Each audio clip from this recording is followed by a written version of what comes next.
Assalamualaikum warahmatullahi wabarakatuh. Saya Ryan Emil Fasya dengan 2210211075. Di sini saya akan melakukan penjelasan dari patofisiologi blok EMS case 4 yaitu HHS atau hyperosmolar hyperglycemic status. Dimulai dari seorang laki-laki yang berusia 65 tahun, dia datang dengan eh,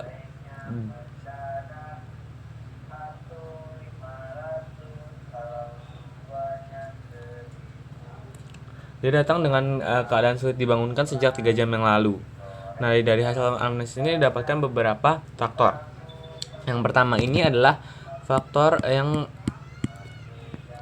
tidak dapat dimodifikasi, di mana dia ternyata kan mempunyai usia yang lebih dari 40 tahun. Di mana kalau sudah memiliki 40 tahun, lebih dari 40 tahun ini menurunkan kemampuan dari sel beta pankreas untuk menghasilkan insulin, yang mana nanti akan beresiko menyebabkan terjadinya resistensi insulin. Lalu dari genetik juga ternyata ada riwayat DM pada ibu pasien, yang mana di riwayat DM ini bisa diturunkan kepada anaknya, yang yaitu ada gen yang meningkatkan resisten insulin yang akhirnya bisa menyebabkan resistensi insulin. Lalu ternyata dia juga sudah terdiagnosis DM sejak tahun-tahun yang lalu. Namun dia jarang meminum obat sehingga DM tidak terkontrol karena nanti bisa hiperglikemia terus, akhirnya menyebabkan dia resistensi insulin pada pasiennya. Sebenarnya ini sudah karena sudah ada DM. Nah, dari resistensi insulin ini yang menyebabkan glukosa tidak dapat masuk ke dalam sel karena tidak ada insulin yang membuka GLUT4-nya.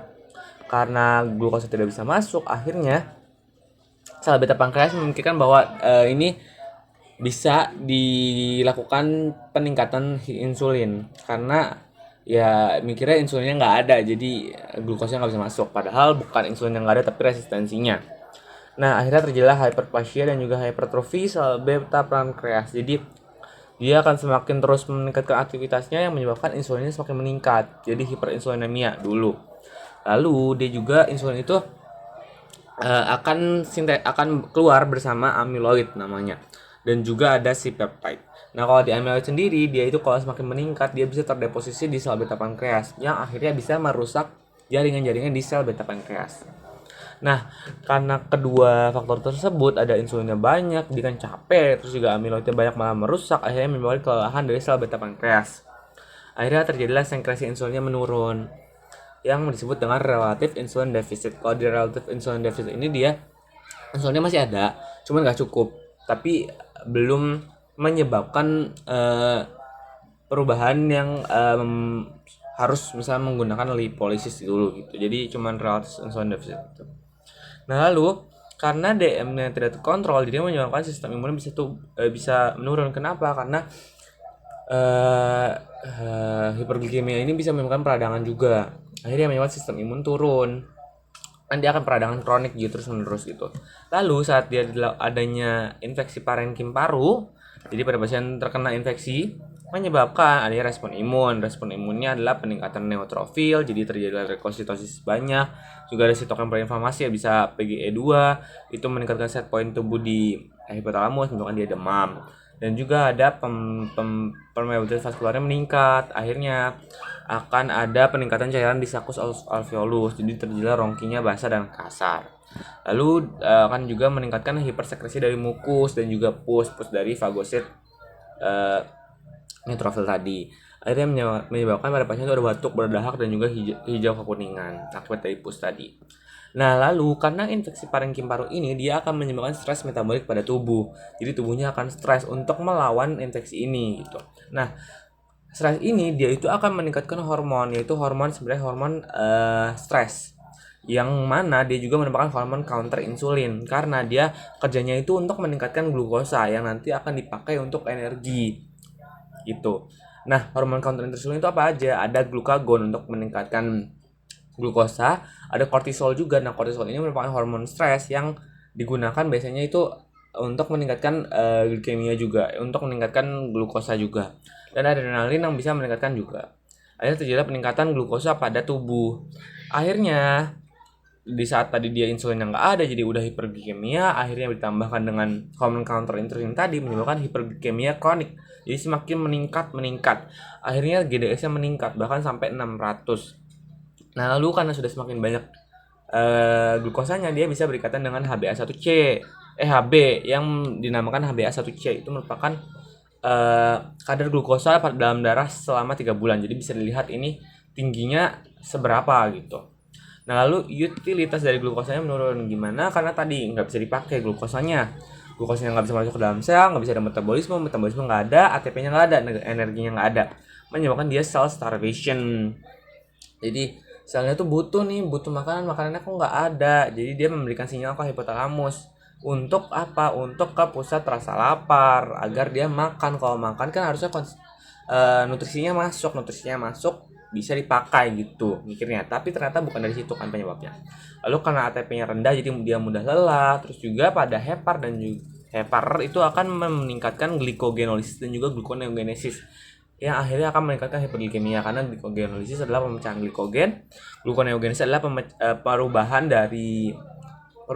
ke glukosa dari bahan lain seperti protein dan juga lipid, menyebabkan hiperglikemia. Lalu ada di otot juga, otot skeletal terjadilah peningkatan proteolisis. Kenapa? Karena untuk meningkatkan asam amino. Asam amino ini nanti bisa dipakai untuk dijadikan glukosa dan juga ya nanti akan terjadilah penurunan sintesis juga. Akhirnya menyebabkan massa otot pada pasien itu semakin menurun, akhirnya BB-nya ikut menurun gitu. Di sini tidak ada lipolisis karena tidak ada jadi insulinnya masih ada gitu. Jadi belum switch ke lipolisis, tapi bisa. Cuman nggak terlalu banyak. Karena kalau yang terlalu banyak itu namanya ketoasidosis diabetik. Gitu. Nah, lalu di ginjal itu glukosa bisa melebihi TM atau transport maksimum. Jadi ginjal itu harusnya akan mereabsorpsi semua glukosa yang ada dalam tubuh. Iya, tapi karena ini glukosa terlalu banyak, akhirnya menyebabkan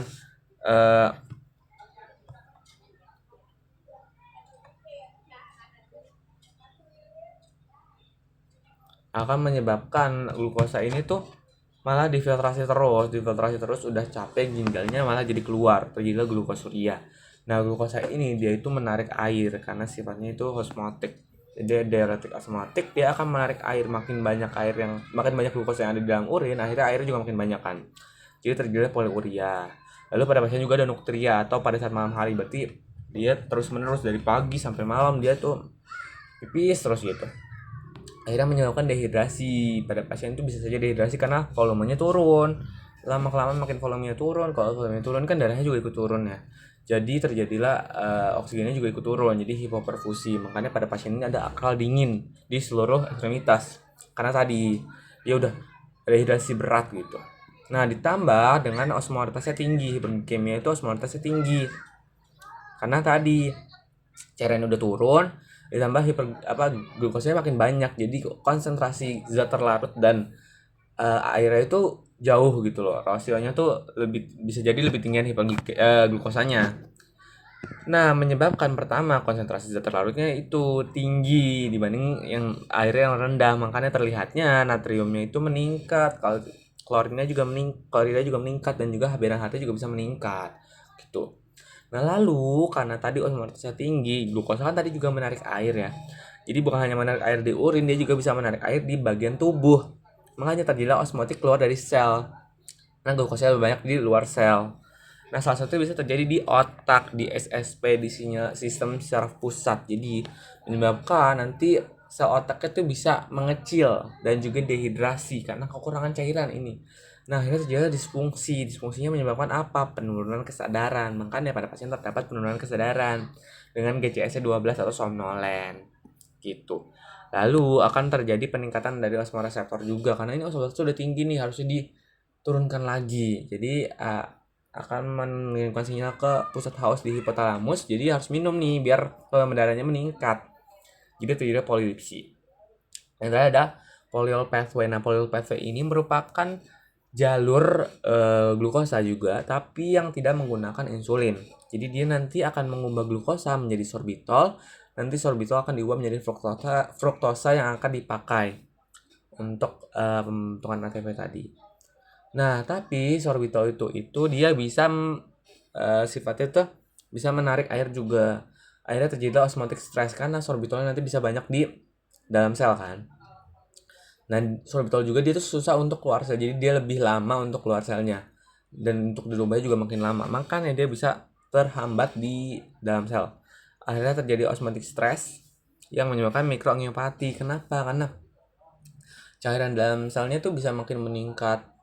Ini kebalikan dari yang tadi kan, ini meningkat, akhirnya bisa rusak, menyebabkan dia mikroangiopati. Jadi pada sel-sel endotel di bagian pembuluh darah kecil tuh jadi bisa rusak juga, salah satunya gitu. Nah, lalu juga dia tuh bisa di sel saraf. Nah, di sel saraf ini dia bisa terjadi ada myelinasi sel neuron karena tadi kerusakan tadi. Ada neuropati perifer. Jadi dia lebih kebas lah ya. Jadi dia saraf sinyal sarafnya tuh jelek lah. Bisa menyebabkan kram dan juga kebas pada pasien. Lalu akan terjadi gastroparesis juga. Gastroparesis itu apa? Jadi sinyal saraf yang harusnya ke gastro untuk sinyal untuk gerak ya, untuk motoritas itu tidak ada karena tadi neuropati. Menyebabkan pada pasien itu dia bisa gastroparesis, motoritasnya turun. Makanya kalau motoritasnya turun kan dia bisa mau muntah. Kenapa? Karena dia saat makan misalnya dia nggak diturunin gitu. Karena nggak ada motoritasnya. Jadi dia akan stuck di situ. Kalau makin banyak dia bisa mual. Akhirnya menyebabkan muntah juga. Lalu juga dia bisa menyebabkan kerusakan di glomerulus. Nah, kerusakan di glomerulus ini menyebabkan fungsi ginjal juga ikut menurun. Jadi glomerulopati yang menyebabkan akan peningkatan dari ureal dan kreatinin yang menandakan dia itu ada ya fungsi ginjalnya turun gitu. Nah, untuk tata laksananya ini karena dia masuk ke dalam kategori HS atau hyperglycemia hyperglycemic state, itu yang pertama harus dikoreksi adalah osmolartasnya dulu. Jadi dia akan meningkatkan, pertama adalah meningkatkan airnya dulu karena tadi dehidrasi juga. Jadi peningkatan cairan itu berupa NaCl 0,9%. NaCl 0,9%. Iya, itu 1 liter dalam 1 jam diberikan saat awal. Nah, tapi dia juga harus mengeluarkan hiperglikemianya. Jadi atau mengurangi kan, menggunakan apa? Insulin. Tapi itu harus dilakukan IV fluid dulu. IV fluidnya nanti kalau sudah stabil, langsung dikasihlah insulin. IV insulin 0,05 unit per kilogram per jam. Itu diberikan. Nah, sudah kalau misalnya pada hiperglikemia ini terus dikasih insulin nih, nanti GDS-nya itu bisa turun sampai ke 250 atau 300 karena tadi 600 ya. Kalau sudah gitu dia harus dikasih dextrose. Kenapa? Karena agar tidak terlalu cepat turunnya. Kalau terlalu cepat juga bisa menyebabkan hal lain gitu. Bisa jadi edema dan lain-lain gitu. Jadi dia harus stabil, turunnya juga stabil. Makanya dia dinaikkan, diberikan dextrose 5%. 125 ml per jam gitu. Itu untuk osmolartasnya. Nanti lama-kelamaan osmolartasnya akan akan menurun, jadi akan normal kembali. Jadi dia penurunan kesadarannya jadi nggak penurunan kesadaran lagi karena nggak ada osmotik tadi. Terus juga glikemia juga akan semakin menurun. Akhirnya ya udah, jadi pasien bisa sadar. Nah, juga kita harus menghindari adanya hipoglikemia. Jadi tadi jangan sampai hipoglikemia.